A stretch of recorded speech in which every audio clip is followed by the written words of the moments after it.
How did ancient humans keep their teeth healthy without toothbrushes? Imagine biting into a piece of roasted meat and feeling a fibre lodge painfully between two molars.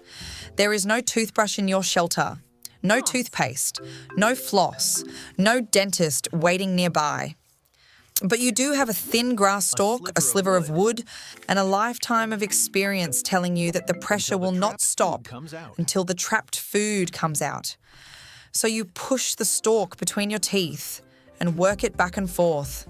Thousands of years later, the tiny groove left by that habit is still visible on your tooth. Ancient humans did clean and care for their teeth.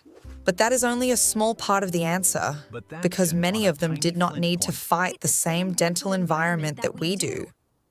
Their greatest protection was not a forgotten prehistoric toothpaste. It was what they usually did not eat. Tooth decay begins when bacteria in dental plaque consume fermentable carbohydrates, especially sugars and cooked starches. Those bacteria produce acids.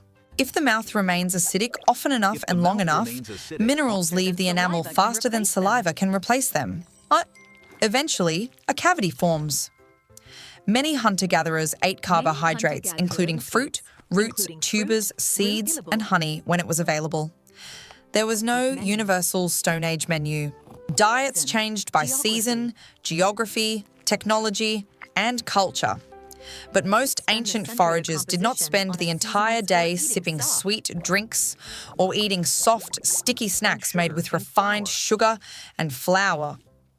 Their exposure to cavity-producing foods was often less frequent than ours. That difference matters. Every sugary bite can begin another acid attack. A person who consumes sugar repeatedly throughout the day may give saliva little time to restore a safer environment. Ancient meals could still damage teeth, but many populations lived without the constant supply of concentrated sugar that surrounds modern humans. This is why some prehistoric skulls display surprisingly few cavities. But surprisingly few does not mean none. If you enjoy discovering the real evidence behind everyday life in the past, subscribe to Ancestral Brain. Because ancient teeth were not naturally perfect, and what happened when humans began farming changed the mouth forever. Around 10,000 years ago, agriculture transformed diets in many parts of the world. Communities increasingly relied on carbohydrate-rich crops.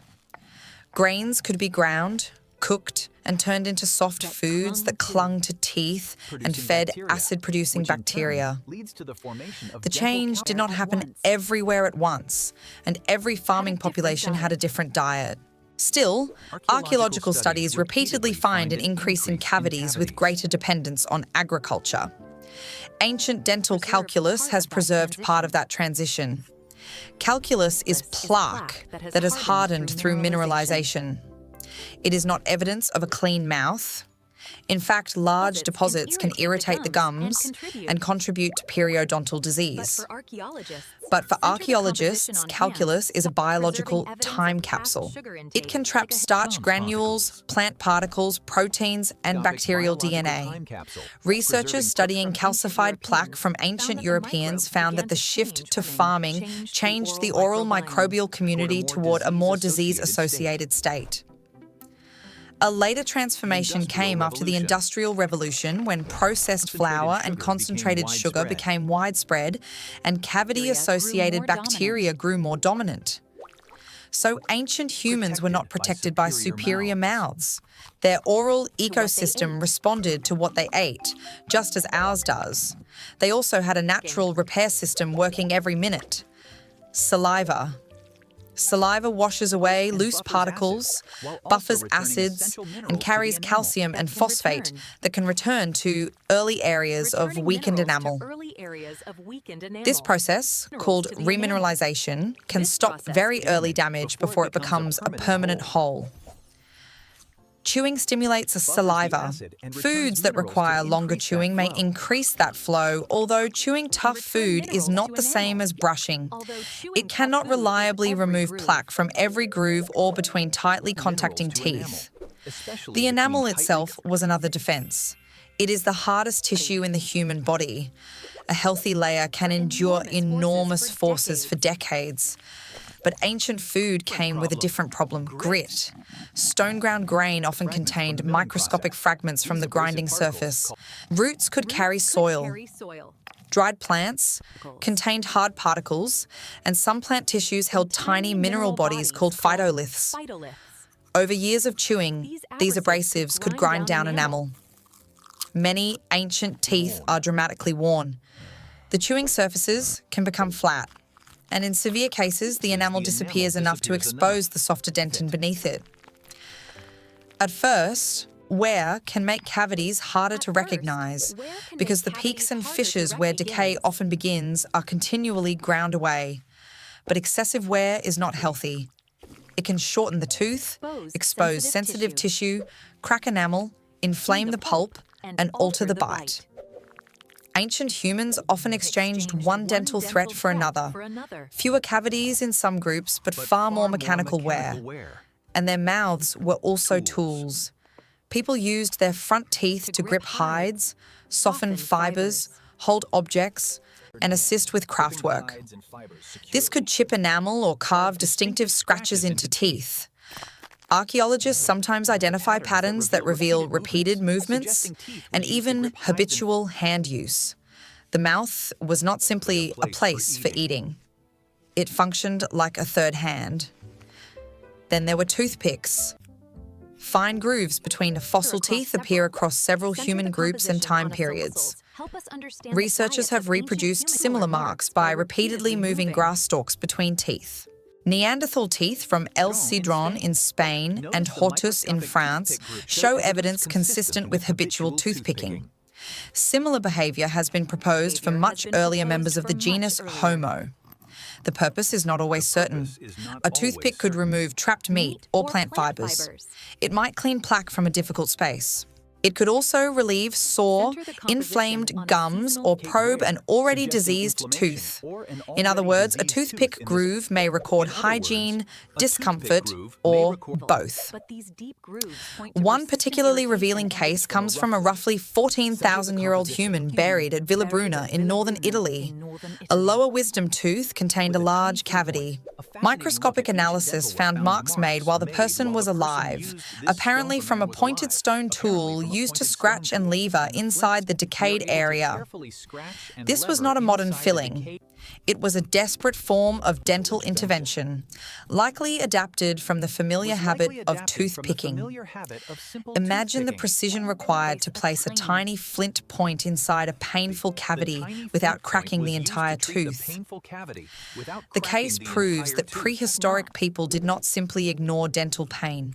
They recognised a local problem and tried to remove damaged material. Later, ancient societies developed more specialised dental practices. Different cultures used chewing sticks, fibrous twigs, abrasive powders, cloth, and rinses. Some substances may have had useful mechanical or antimicrobial effects. Others were based mainly on tradition and belief. But we should not project every historically documented remedy deep into prehistory.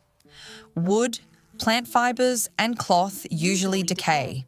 The tools most likely to have been used for routine cleaning are often the least likely to survive in the archaeological record.